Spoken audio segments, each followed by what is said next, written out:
This is just a short presentation about the present perfect tense. It's a part of English that we haven't covered in grades 10 or 11, but it's a tense that exists in English that you need to know about and you need to be able to use. Okay. So the first thing that we're going to do in this presentation is we're going to compare the present perfect to the past simple. Okay, so what do we already know about the past simple? Well, we know that it's in the past and that it's a finished action. It's finished and it's gone and it's in the past. But if we have a look at these sentences here, we can see that these ones are all in the present perfect. I have been to India. We have met Sheikh Khalifa. She has written a book. Well, these are all in the past too, and they are finished actions. So what's the difference between I have been to India, present simple, and I went to India 5 years ago, which is the past simple? What's the difference between we have met Sheikh Khalifa and we met Sheikh Khalifa at a conference last year? Well, the key difference between the present perfect and the past simple is the question when. When did I go to India? I went to India 5 years ago. You'll see that with the present perfect, I don't know when. I know it's in the past and it has finished, but I can't answer the question when.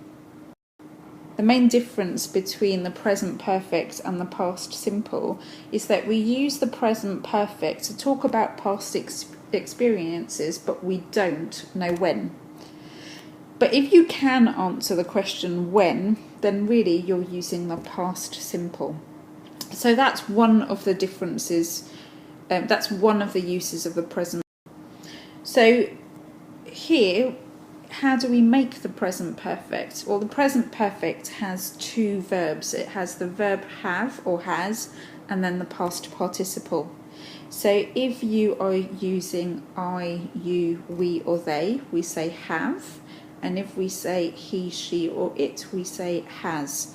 And the past participle, this is something that we've done before, is the third column in a grammar chart. So like write, wrote, written, eat, ate, eaten, drive, drove, driven, that kind of thing. Okay.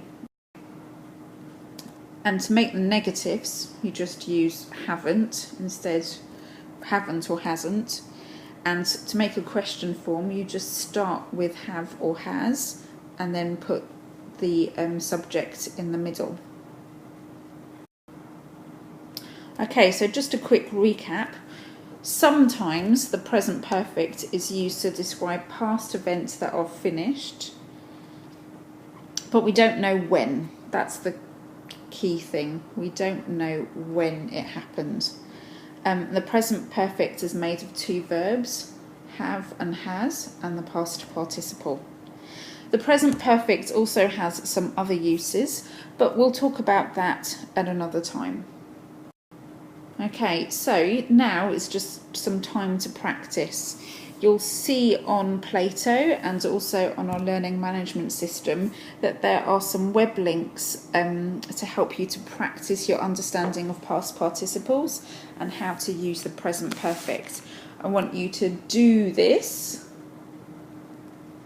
before the next lesson, because in the next lesson you'll be given a short quiz to check your ability to use the present perfect, and that will be graded. So if you don't understand this, then go back and look at it again and have a look at those web links and check your understanding.